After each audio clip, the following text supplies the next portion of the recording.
Greetings fanboys and fangirls, I'm Erod and I'm the Blockbuster Buster. It's time to finish off this round of holiday honest reviews with another one of my all-time favorite holiday movies. Tim Burton's The Nightmare Before Christmas. As far as my aspirations as a filmmaker go, if I end up making the worst movie of all time, but it ends up looking half as beautiful as this movie, I would still be very pleased. Legend has it that Tim Burton came up with this particular masterpiece when he saw Halloween decorations in a store window being replaced by Christmas ones, and The Nightmare Before Christmas became one of his key dream projects. A lot of folks fall under the impression that Burton himself directed this one since his name is over the title. But the truth is that due to scheduling conflicts, he had to hand over the reins to Henry Selick, who seems to be the go-to guy for stop-motion movies. Now, I've heard rumors that Burton did direct some key scenes, but I haven't found any confirmation of said rumors. The plot. In a world where the holidays are separated into their own parallel dimensions, Jack Skellington, the Pumpkin King, rules over Halloween Town, but he is bored out of his gourd. Get it? Pumpkin, gourd. Never mind.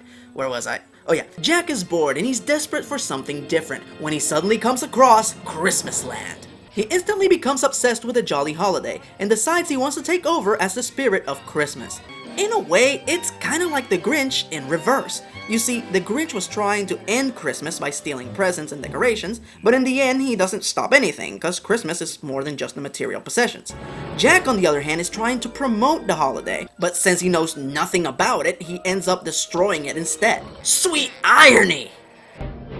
Favorite character.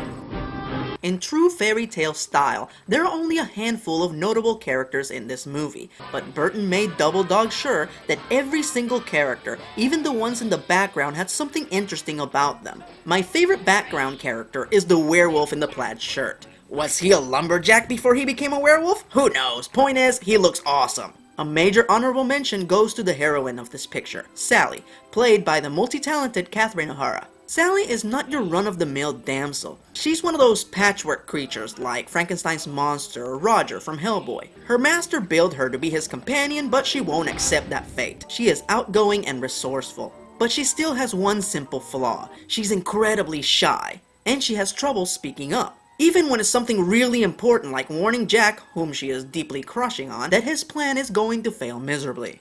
On a side note, I have no idea why she is the only one who gets magical premonitions of bad things to come. As a kid, this is just something that I accepted, but as an adult, I've given it a lot of thought.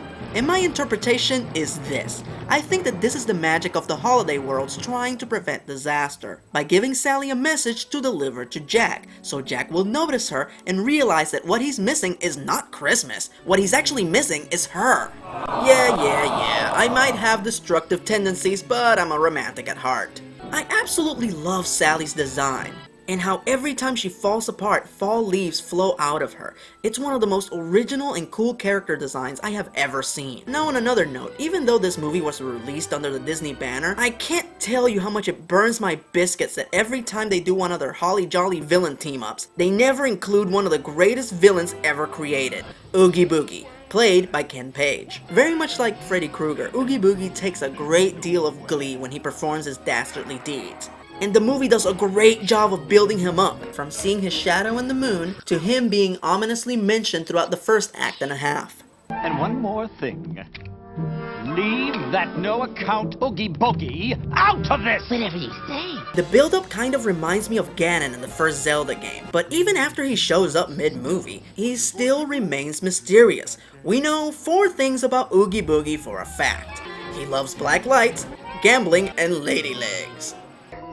Lovely. Tickle, tickle, tickle. I bet you anything he's a Stacy Keibler fan.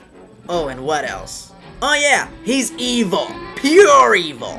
How evil is he? He plans to drop Santa Claus into a vat of molten lava. Now that is evil. Okay, so who's my favorite character? No surprise here, Jack Skellington. He's smooth, classy, and optimistic. Jack is the essence of cool. Now, while Jack was played by Chris Sarandon, his singing voice was provided by master composer himself, Danny Elfman.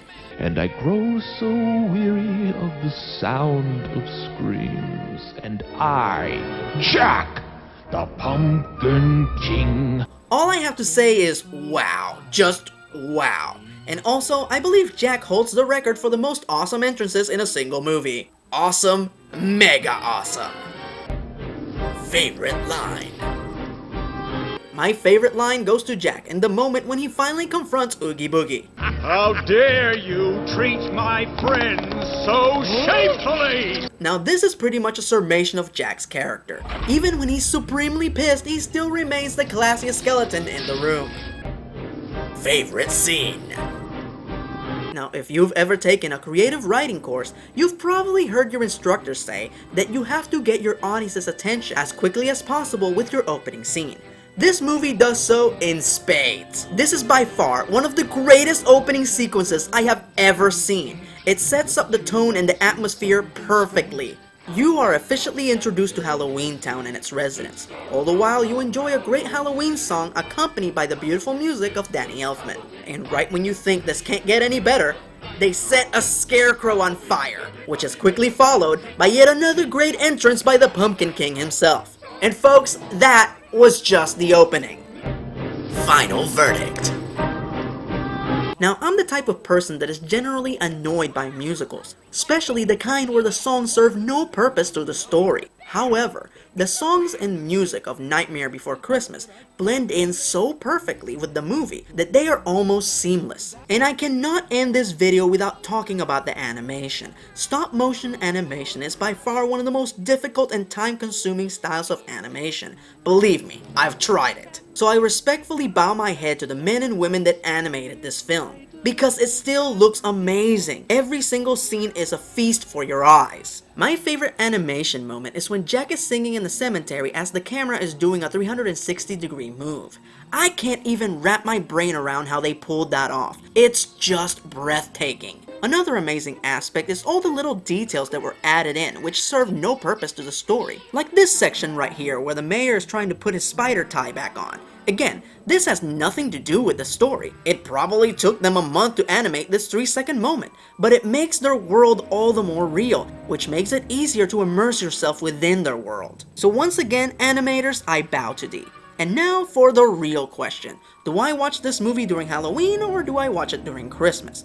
Well, what I do is I watch the opening sequence during Halloween, as nothing gets me into the Halloween spirit faster than this spectacular opening sequence. And then I watch the movie as a whole during Christmas, since the ending is very Christmassy. Now, I really do want to recommend this movie to everyone, but a few of my acquaintances, both young and old, have admitted that while they agree that this is a well-made film, they find a lot of the imagery dreary and disturbing. Which is the absolute opposite of my point of view, but hey, I'm the kid that grew up watching the Universal movie monsters and reading Edgar Allan Poe, so go figure. 10 points on the badassitude meter. If you're not faint at heart, check it out. All hail the Pumpkin King.